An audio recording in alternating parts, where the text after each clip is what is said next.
Stephen Curry is a player that many know is great. No matter how much some try to deny it, he's one of the greatest players we have ever seen.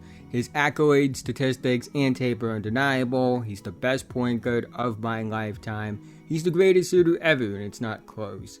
I didn't plan on making this video. I was just looking at his basketball reference page for fun because I'm a loser that makes basketball videos on the internet. But the more I dove into his numbers, it kind of broke my mind, which is why I'm making this video. But quickly before we go any further, if you're new and like basketball, I would really appreciate if you would like, subscribe, and hit notification bell to be notified whenever I release a video. I make videos about basketball all the time, and liking and subscribing are the two best ways can help me out in the YouTube algorithm and help me reach my goal of 10,000 subscribers. Let's try and get 100 likes on this video so YouTube will recommend it to others. Anyways, let's talk about Stephen Curry.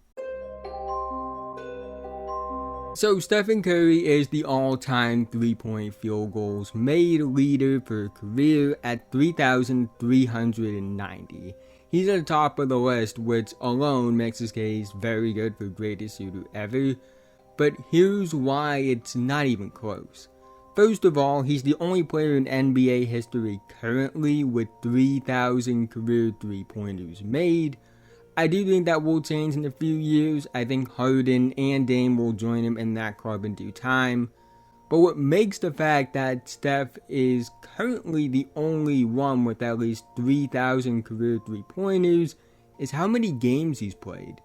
He's done it in 882 career games. For context, nobody else in the top 5 all time has played less than 1,000 career games. The only one in the top 10 that has a comparable three-pointers made to games played ratio is Damian Lillard at 2,387 threes made to 769 games played, which is why I believe Dame is the second greatest shooter ever. Let's add some context to Steph Curry having this record. He only played 26 games in 2012, he only played 51 games in 2018, he only played 5 games in 2020, he only played 64 games in 2022, he only played 56 games in 2023. I bring these up because these are seasons he missed significant time relative to season length, and he still ended up with the most three-pointers in NBA history despite missing 175 games over those 5 seasons mentioned.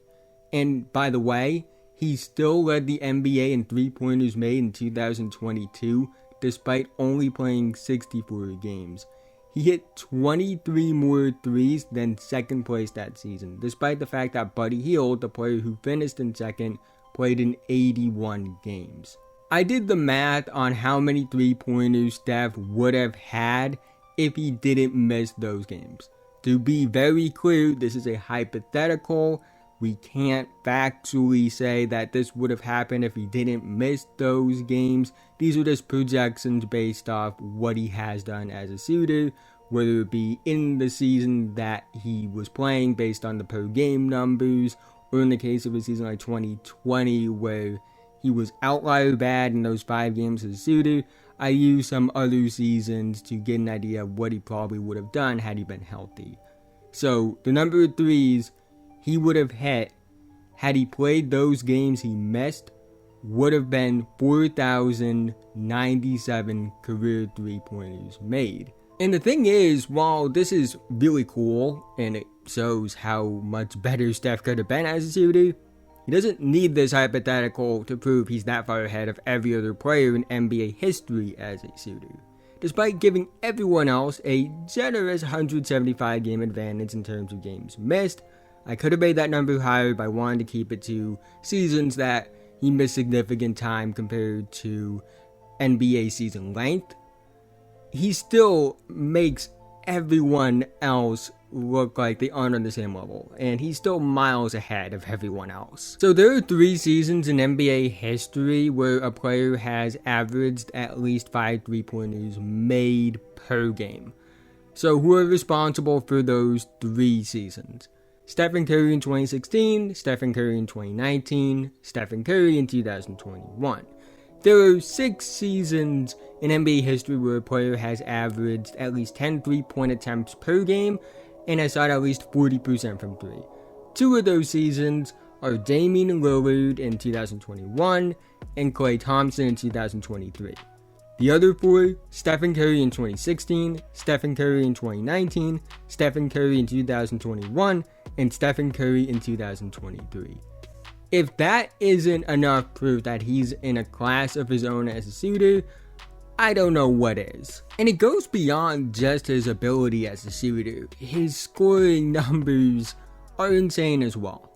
We all know how special Stephen Curry was in 2016, first unanimous MVP in NBA history, led the Warriors to an NBA record 73 wins, led the league in scoring. But in my research for this video, I found something even more insane.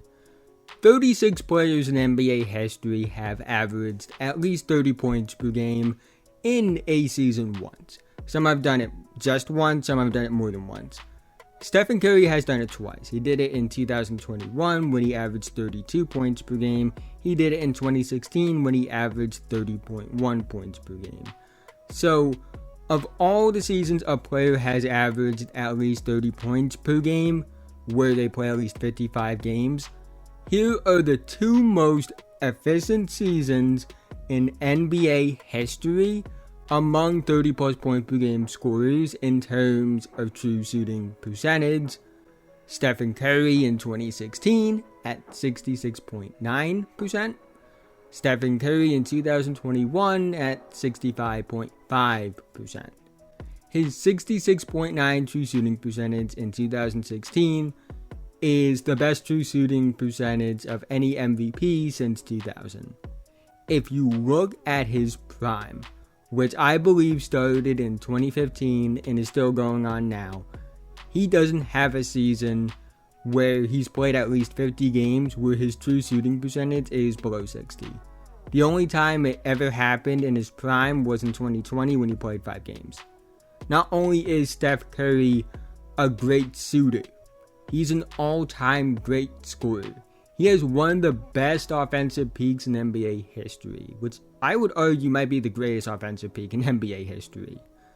I believe it's from 2016 to 2021. I know he won the title in 2022, but I think 2021 was really the end of peak. He's still in his prime. He's still easily one of the 5 best players in the league, but I think that he's not quite what he was at his peak, even if he still is an all-time great player.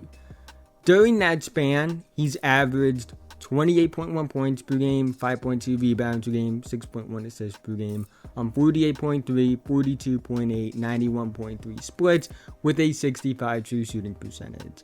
That's unbelievable for a player that is 6'2" and 185 pounds and is a good athlete, but not a great explosive athlete. So the numbers show that Steph Curry is an all-time great player. He's miles ahead of the rest of NBA history as a shooter, with still a decent amount left in the tank and playing less games than most other all-time great shooters.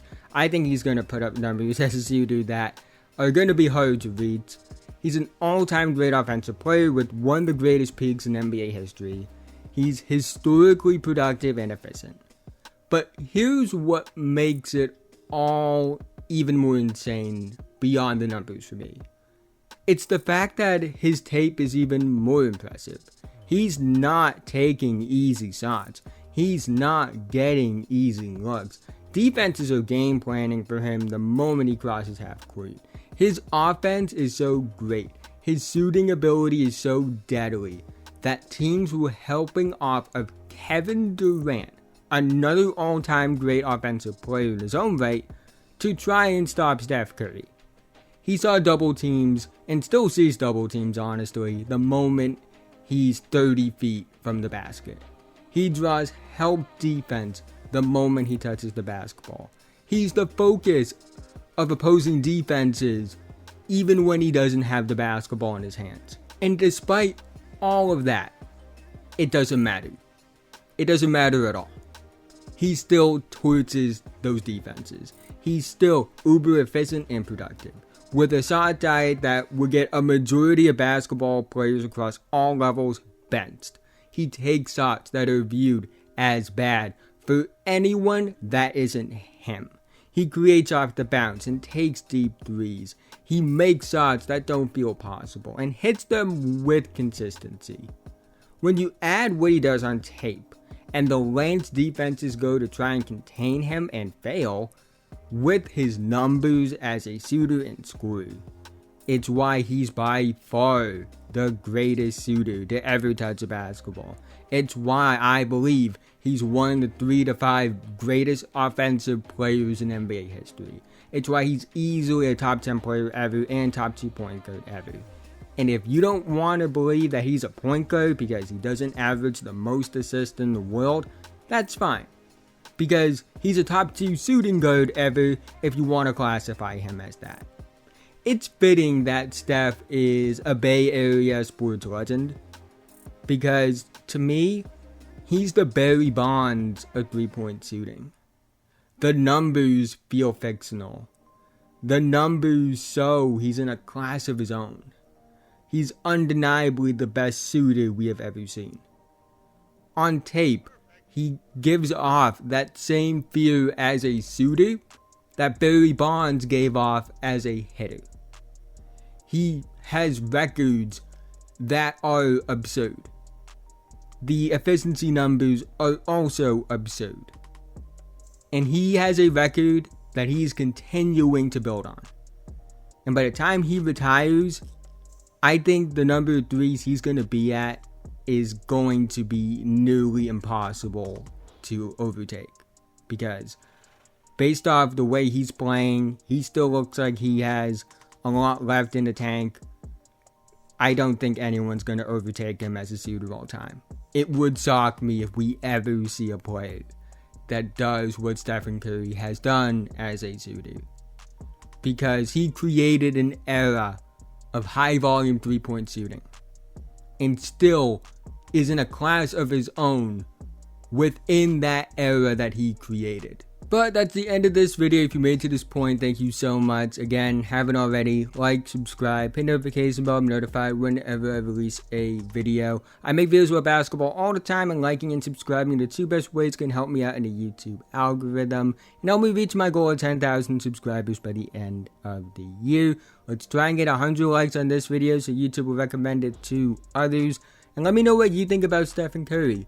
Where does he rank all time as a point guard? Do you think he's a point guard? Do you think he's a 2 guard? Where do you think he ranks all time at either of those positions? Where do you think he ranks all time? Is he top 10? Is he top 15? Is he top 20? I think anything past 15 feels ridiculous, but love to hear all of that in the comment section below about your thoughts on Steph Curry. But with that being said, have a nice day, and I'll see you guys in the next one.